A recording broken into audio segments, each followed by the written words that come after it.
Hey guys, welcome back. Today we are going to do How to Train Your Dragon 3, The Hidden World. I've seen both of the first two movies. I saw them in theaters. Obviously that was a while ago. Strangely enough, I do remember more about the first one than the second one, to the point that I can't even really weigh in on continuity here. I could have bothered rewatching the second one, but I've got shit to do. As usual, I waited a little while to put this out. I don't like to risk spoilers for those of you who haven't had a chance to watch the movie. I like to think of this more as a review than a recommendation, somewhere for people who've already seen the movie to come and discuss it. However, with this one, the caution was unnecessary. There's very little that needs to be spoiled. In fact, there's nothing I'm going to tell you you don't already know if you've seen the previews. I will tell you this, though. It's a small thing. One point, our main character, Hiccup, he has a beard, and he looks oddly like Tom Green with it. So our plot here is that a young Viking king named Hiccup, who's getting some pressure to get married to his girl, he's opened his kingdom so that dragons can have sanctuary there from their hunters. He's bonded with a very cat-like and very marketable dinosaur named Toothless. So this villain, who sounds a lot like Count Chocula, he is on a quest to kill Toothless, and he's going to help these other dragon catchers poach all the other dragons. So Hiccup decides that what he has to do is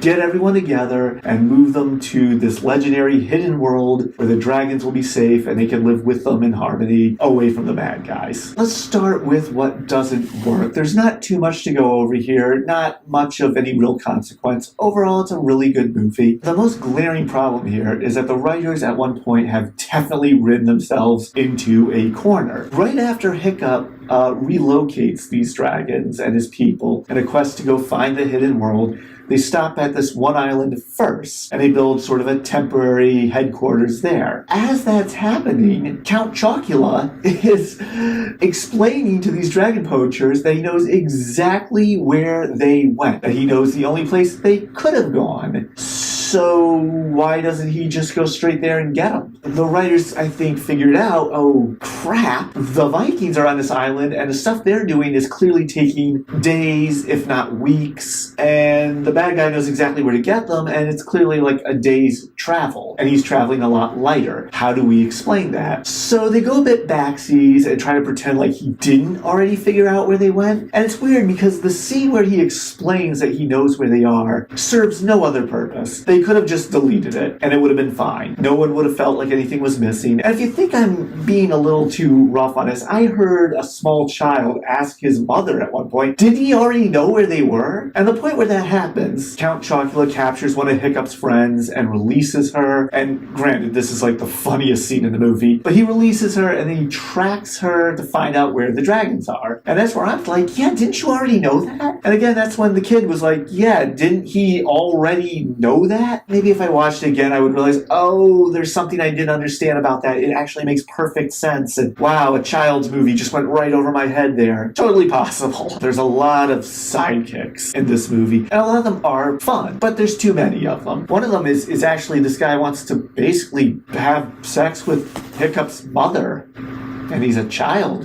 and it's uncomfortable.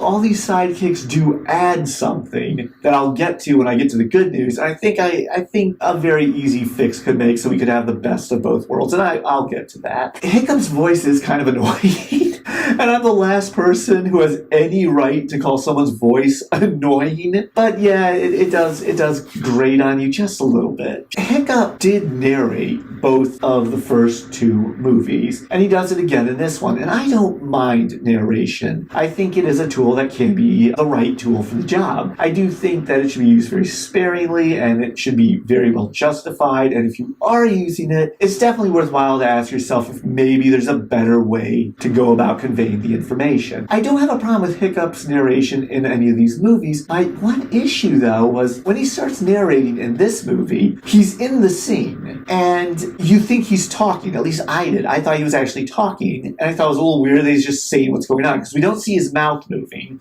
We see him from behind flying on his dragon with all these other people. And all of their voices and all the sound effects grow larger as they come to the screen and then fade as they go away. But his doesn't, and it felt weird. It felt like a mistake until I realized, oh, it's narration. And it's only like a 4 to 5 second thing. It's a small thing. I think they could have placed that narration just a few seconds before we got to that scene. It would have been clearer that, oh, this is narration, and we wouldn't have had that issue. The dragon poachers put the dragons in cages with bars. They're dragons. Can't they just breathe fire through the cages? I'm willing to accept that they can't just bust out of the freaking cages. I mean, I don't know what they're made of, but surely they can breathe fire through the bars. I mean, you see the poachers harassing the dragons through the bars of their cell, and I'm like, can't you just poof? And when they get released from the cages, they immediately just start lighting the ship up with fire. So it's not like they forgot they could do that. There's a long epilogue, a good series of final scenes to kind of tie everything up, and it definitely makes it feel like, yeah, this is the end, no more sequels. And while all the scenes in a series of epilogues were good scenes,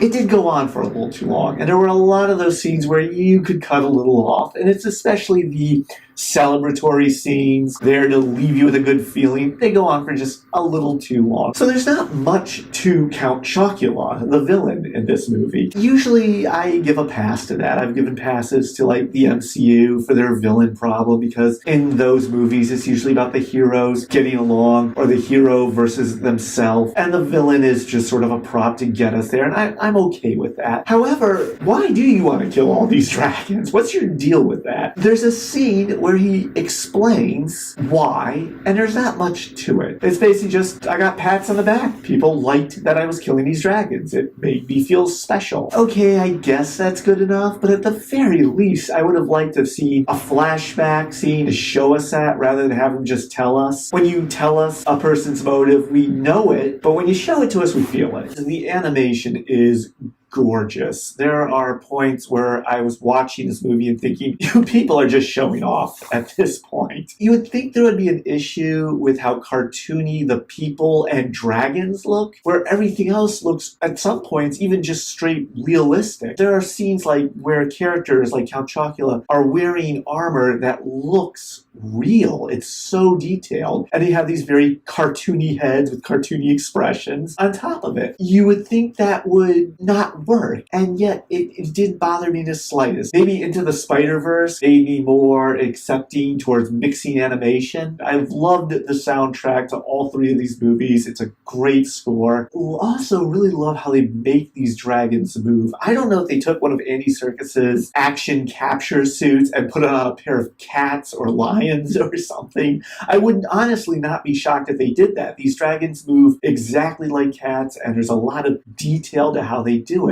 And there's a scene that everyone keeps talking about where it goes on for a while and there's no dialogue. And it's between Toothless and a female Toothless, even though Toothless is supposed to be the last of his kind. I guess she's a close enough breed. I don't know, whatever, don't overthink this. And it's the two of them doing mating dances, falling in love. You've probably heard of the nostalgia critic, Doug Walker. And he did a review of this movie. And one of the things he did for that, I thought was pretty clever, to make a point that the dragon in this movie just need to shut up. He removed all its dialogue and just let facial expressions do all the talking. Because most of what she told the audience, they could already see for themselves. And it was a huge improvement. And I feel like How to Train Your Dragon 3 did the right version of that. Granted, their dragons can't talk anyways. So the humor is great. The scene where one of the sidekicks is captured by Count Chocula is hilarious. I laughed very hard at that. One thing that this movie does really well is its pace, which is surprising, because as I said, I'm not sure how much time went by where Hiccup and his people go to this island and set up their temporary headquarters. It could have been days, weeks, I'm not sure. And meanwhile, what's Count Chocula waiting on? Time is moving at different speeds for these two. You would think all of this would create a pacing issue. It does not. And part of that is because we're so well distracted by all these B stories from all these sidekick characters. Once one thing starts to end, it immediately bleeds into, oh yeah, that B story, and then this, and then, oh yeah, we're back to the action, and then we calm back down with one of the other B stories. So that's the advantage to having all these sidekick characters. It's just that they're all comic relief. And while I did enjoy the humor, it just starts to feel a bit redundant that all these characters are just there being silly. One or two of these sidekick characters should have been replaced by more serious characters with a more serious arc. And there's plenty of serious characters that were underutilized in the movie, like Hiccup's mother and this guy, I think he used to be a poacher in the second movie. Then we would have the advantage of having all these sidekick characters with these B stories that keep the momentum going without feeling like everyone is just there for laughs. Okay, guys, so thanks for joining me. This sums up this episode. Really looking forward to, in about a week, doing Captain Marvel. I really want this one to be good. There's so many people who already have an opinion of that movie. And it's interesting because nobody who dislikes it can give me a reason why that doesn't involve social justice warriors. And the people who do already like it can't give me a reason why without talking about social justice.